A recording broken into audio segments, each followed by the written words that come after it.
इंसानी फितरत और उसके हर घड़ी के कारनामों पर टिकी उस ऊपर वाले की नज़र, जिसे इंसान नज़रअंदाज किए कर रहा है। मनमानी सुना रहा हूँ अल्लाह के निज़ाम की एक कहानी। निगहबान। आसिफ घर में सबसे बड़ा बेटा है। दो छोटी बहन फिरदौस और नज़मा। अम्मी अब्बू के अलावा एक पुराना खिदमतगार जुम्मन मियाँ, जो कभी आसिफ के अब्बू के एक बहुत बड़े लकड़ी के कारखाने में काम करता था। नेकी और शराफत तो उसके चेहरे से टपकती थी। वक्त की एक करवट ने जो अपने जलवे दिखाए तो सब कुछ तबाह हो गया था। पूरा घर टुकड़े टुकड़े को मोहताज हो गया।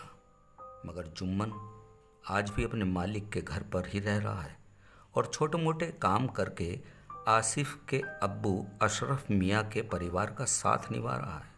वो जब भी 10 बरस पहले की याद करता है तो थोड़ा मायूस हो जाता है। अशरफ मियाँ आज भी जुम्मन का ख्याल रखते हैं। अरे जुम्मन मियाँ, आप इस उम्र में इतनी भाग दौड़ ना किया करें, थोड़ा आराम भी किया करें। हुजूर, जब तक अल्लाह मेहरबान है तो आराम कैसा, और फिर आपकी भी तो उम्र मेरे बराबर है। जब आप चैन से नहीं बैठते तो मैं भला कैसे इतनी ज़रूरत कर लूँ कि आराम फरमा लूँ। जुम्मन मियाँ ने अशरफ से कहा था। जुम्मन मियाँ, आइए बैठिए ज़रा। आपको हम कितनी बार कह चुके हैं कि आप हमें हुजूर ना कहा करें, भाई भाई कह दिया करें, पर आप सुनते ही नहीं। हुजूर तो बस वो है जहाँ सारे कायनात सिजदा करती है, हम कहाँ हैं कि हुजूर। जनाब, इज्जत से बोलना कोई गुनाह तो नहीं, और फिर ये जज्बा तो मेरे ख़ानदान के खून में है। बेशक जुम्मन मियाँ, बेशक। अरे हाँ, हमारी शायरा के लायक कोई लड़का देखा आपने? भाई अब वो शादी के लायक हो गई है। जनाब, एक लड़का है निगाह में, शहर में खैरात का काम करता है, बड़ी बड़ी मशीनें बनाता है। अरे मियाँ, खैरात नहीं खरात का काम करता होगा। जी वही। हाँ तो कुछ पढ़ा लिखा तो है ना? जी 10 जमात पढ़ा है। अरे तो फिर देर क्यों करते हो? पर जनाब वो मोटरसाइकिल मांग रहा है। तो बात आगे बढ़ाओ। जी, मगर फिरदौस और नज़मा भी तो शादी के लायक हो रही है ना। पहले उन दोनों की हो जाए तो शायरा की बात भी आगे बढ़ा देंगे। हाँ जुम्मन मियाँ, इधर भी दोनों बेटी जवान हैं और उधर शायरा भी। चलो, परसों आसिफ शहर से आ रहा है, ईद पर कारखाने तो बंद रहेगा ही, उससे कुछ मशवरा करते हैं। जी बहुत अच्छे। मुफलिसी ने अशरफ मियाँ के जज्बात को रौंद डाला था। आसिफ की कमाई से जैसे तैसे घर चल रहा था। दोनों बेटियां ककड़ी की तरह बड़ी होती देख अशरफ और आसिफ की अम्मी के कलेजे पर सांप सा घूम जाता था। आसिफ बेटा, तू ही मिर्ज़ा साहब से बात करके देख ले। अरे तेरे अब्बू तो कुछ कह नहीं पाते। अम्मी, अब्बू पता नहीं कौन सी ज़िंदगी जी रहे हैं। अरे उनसे बात साफ साफ करके ही कह दो कि भाई अब आपकी सोची शादी नहीं कर सकते हम। बेटा तू समझदार है, बड़ा भाई है फिरदौस और नज़मा का, तेरा हक है बात करने का बेटा। ठीक है, मैं बात करता हूँ, कहकर आसिफ छत पर चला गया था। वो भी क्या दिन थे जब मैं शान से गर्दन उठाई चलती थी। या अल्लाह, जैसी तेरी रजा। बस दोनों बेटियां अपने घर चली जाएं तो कुछ सुकून मिले। कहती हुई अम्मी भी अपने काम पर लग गई थी। आसिफ ने मिर्ज़ा साहब से एकदम खुली बात की। मिर्ज़ा साहब को आसिफ की बात करने का सलीक़ा पसंद नहीं आया और रिश्ते की सारी बातें एक सिरे से खारिज कर डाली। अम्मी, अब्बू, मैंने कोई बदज़बानी नहीं की मिर्ज़ा साहब के साथ, जो हकीकत थी वही बयान की। बस कहने लगे हमें आपकी ये गैर जिम्मेदारान बातें पसंद नहीं आई, लिहाजा आगे से इस बाबत कोई भी बात ना की जाए, और फ़ोन काट दिया। आए बड़े नवाब साहब, बस बस ऐसे नहीं बोलते, अल्लाह निगहबान है, वो सब देख रहा है।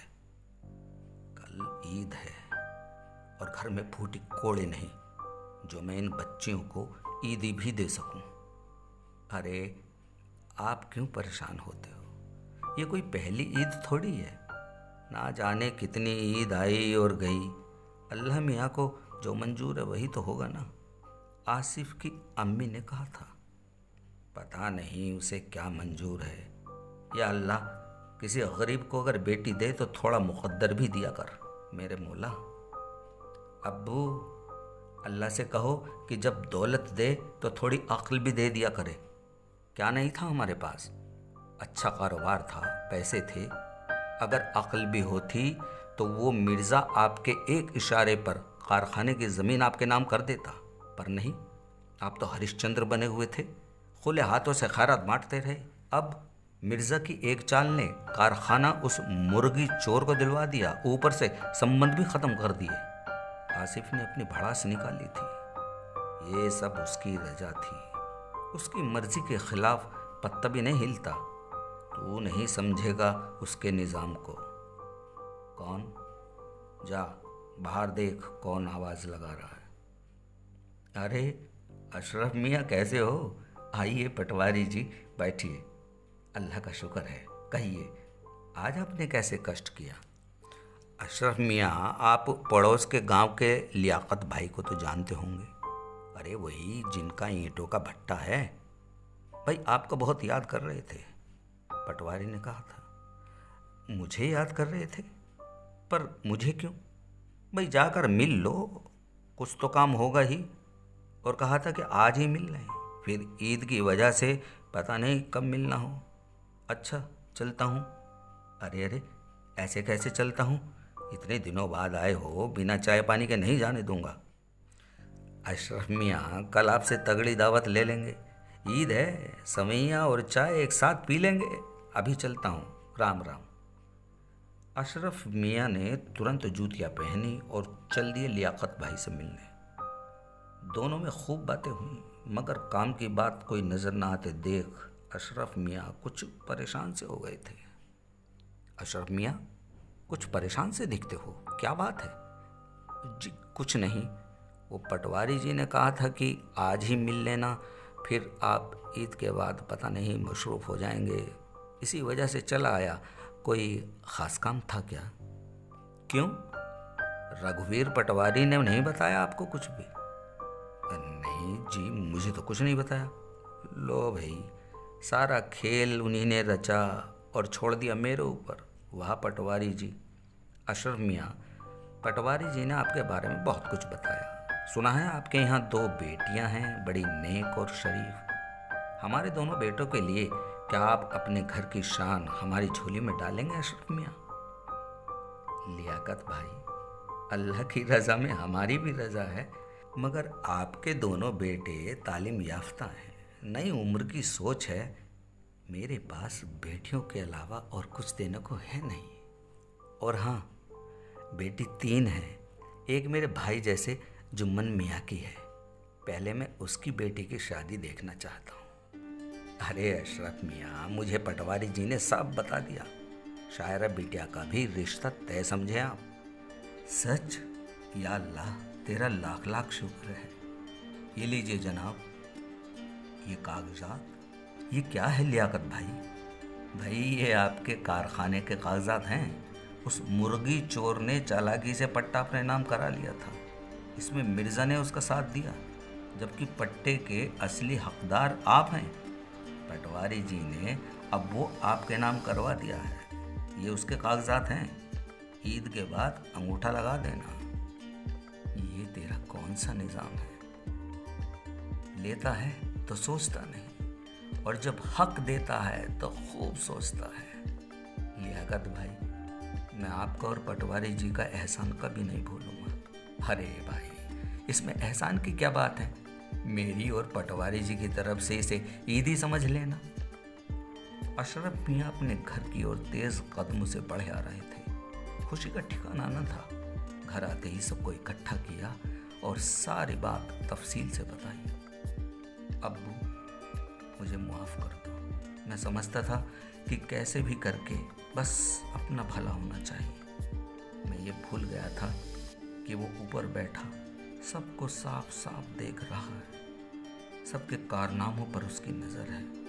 वही है सबका एक अल्लाह निगहबान। दोस्तों, रोटी में अगर नमक भी छीन कर मिलाया तो स्वाद बेस्वादी हो जाता है।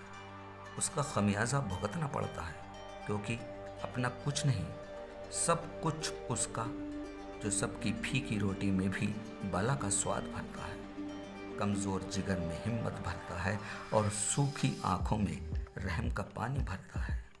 जो पल पल की खबर रखता है वही है सच्चा निगहबान। आपको कहानी कैसी लगी कमेंट बॉक्स में लिखकर ज़रूर बताना, और हाँ, मेरी कहानी को ज़्यादा से ज़्यादा लाइक और शेयर करना, चैनल को सब्सक्राइब करना